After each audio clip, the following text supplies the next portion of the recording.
Okay, this time let's dive the majestic Dari Laut. Okay, bago natin dive in yung Dari Laut, alamin muna natin yung history ng Dari Laut. Alamin natin yan sa ating kaibigan na kapwa nating instructor na si Sir Bobby Manas. Ito ay makikita natin sa kanyang Facebook page na nakapost noong February 11, 2018 na may pamanggat na The Dari Laut Wreck. Ang sabi niya rito ay Dari Laut comes from a Malay word that means from the sea. It was a 3-story barge that was converted into a floating hotel, complete with aircon rooms, bar and kitchen, a galley, and even a library lounge.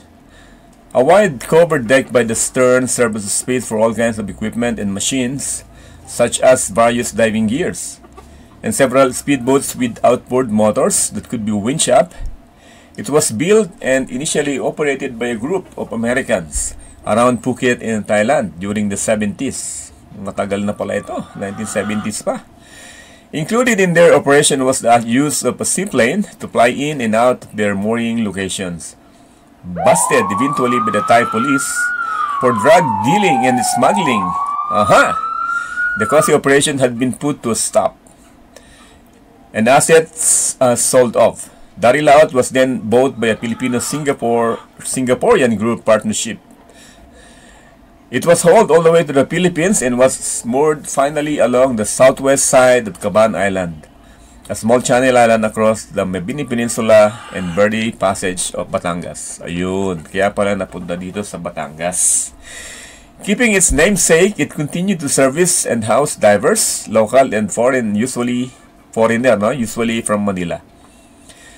Diving the Anilao area till the late 70s. Okay, rumor has it that Dari Laut was insured in Singapore, and without the knowledge of the other partners, the barge was scuttled with the use of explosives, claiming that it had caught a direct hit from a lightning storm, causing it to sink. Huli. The main body of the wreck had been laid since by the slopes of the fringing reef, starting at a depth of 50 feet or 15 meters and down to 100 feet 30 meters. Thoroughly salvaged for scrap materials through the years, all that is left of the main structures are its horizontal beams and vertical columns. It has now become one of the most visited dive sites in Batangas and very popular among underwater photographers like me.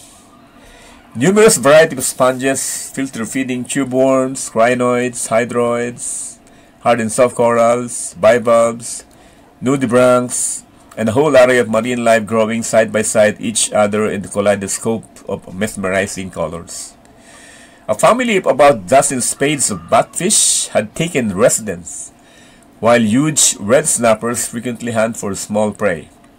The number and variety of tropical fish in such a small wreck is a photographer's delight. Past 100 feet or 30 meters and you will find debris of sorts, left of what used to be an air-conditioned refrigerator, etc. Then at 150 feet, 45 meters, whoa, malalim na to, kailangan nito tech diver. Lay the truss section of the stern's roof with one of the anchors and a speedboat winch are still tied to its beams. Wow, nandun pa kaya yun? Although not considered a serious wreck with all its overhead sections and walls are gone, Dari Laut is a fine example for an artificial reef, providing a stable substrate for corals to develop and give home to an infinite variety of marine critters and fish to thrive. Such treasures of the sea are worth saving and let future generations of divers have their turn to be owed. Wow! Thank you ng marami, Sir Bobby Manas. Okay, ngayon, let's dive the majestic Dari Laut. Let's go!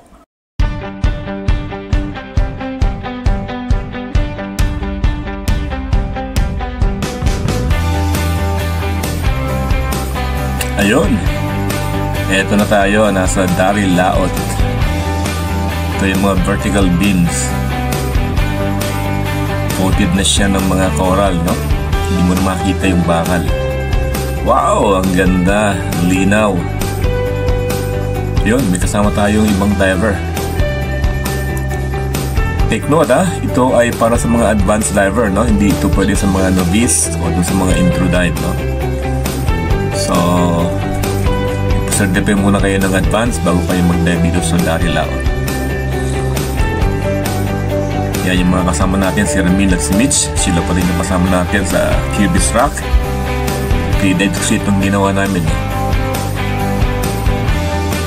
School ng mga yellow snapper. Ito yung top view.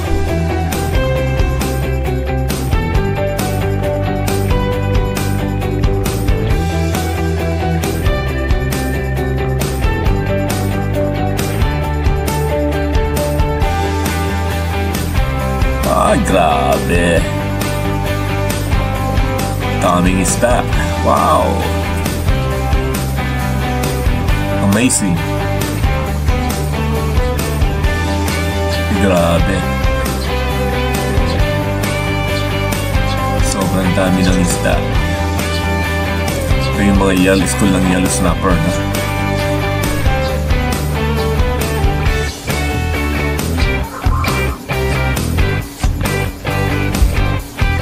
Yun. Yun. Wow, amazing talaga. Grabe. Para pang hinihintay nyo, mag-dive na kayo. Let's get certified and come to Anilao. Okay, medyo malalim na itong part na to. 90 to 100 feet, no? Alam ko may shot yan dito, no? Ang estudyante na si Pamela.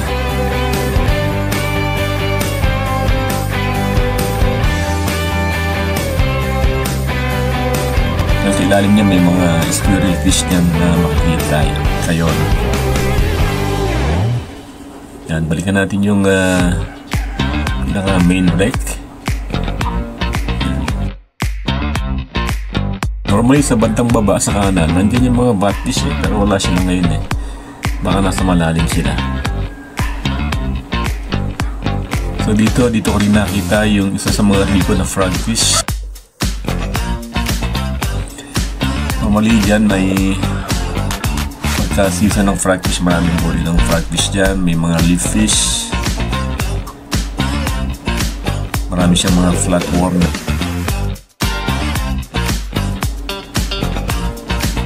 Since maging diver ako, nandito na ito, pero matibay talaga yung frame niya, no? Hanggang ngayon ay intact pa rin siya. Kung makikita nyo, halos hindi nyo na makita yung bakal. Puro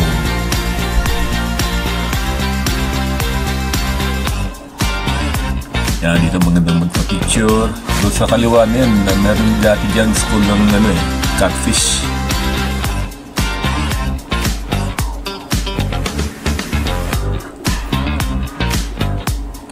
Dito naman sa part na to sa kanan, yung mga cardinal fish na nagmamouth brooding.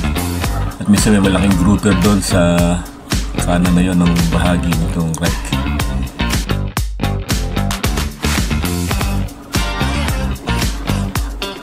Malaki siya, oh.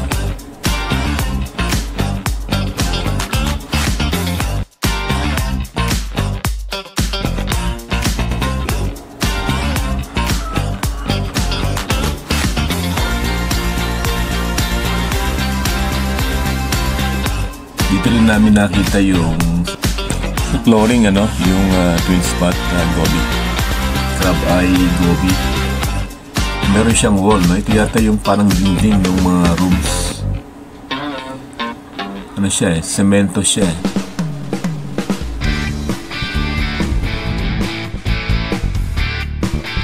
Yan, ang laki ng Daryl Laot. Grabe.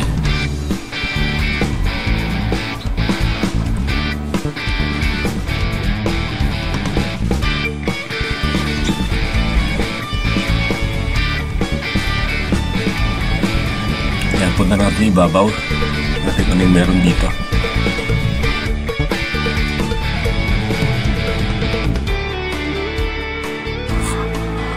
Yun, may kasama tayo ibang diver, naka nitrox at naka side mount.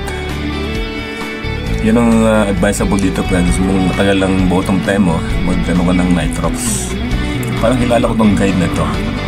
Oo nga, parang si Nick Amboy. Mo si nag-guide, kasama ko pa yung something pa noon. Kung kailangan nyo ng guide yan, contact Nick Amboy. Kaya wala nang umahon kami kanina. nung tapos mag-dive, sabi niya, nakita ko siya sa Alphamart, sabi niya, ay, kayo ba yung nasa Dari Laut? Sila pala yun. Hindi ko na siya gano'n napansin kasi busy ako mag-shoot eh. Pero yan, mahuskin kayo dyan si Paning Nick. Yan, grabe, ang linaw, ang ganda.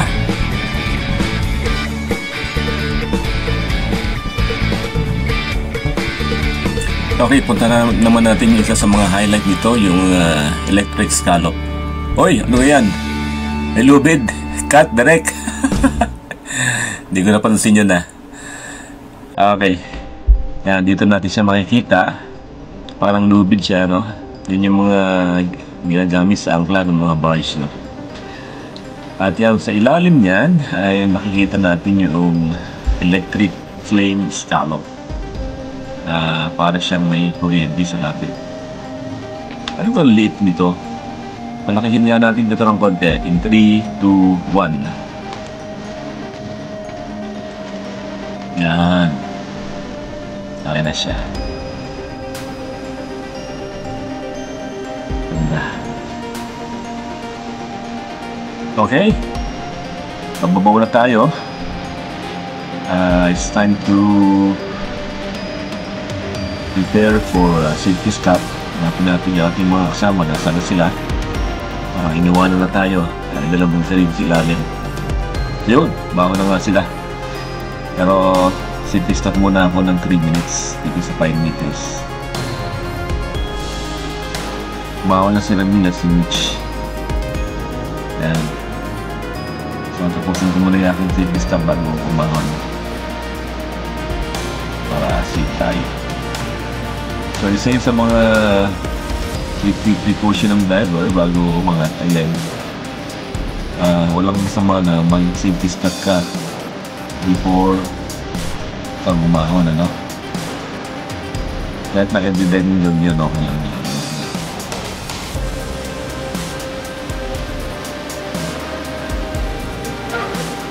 Okay, ang bangka natin ginamit ay yung Banyan Joy pa rin, paring si Dulio.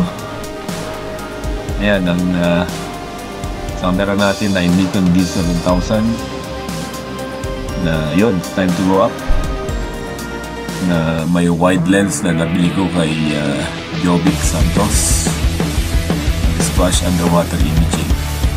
Second hand siya, no? Half the price, pero okay pa rin.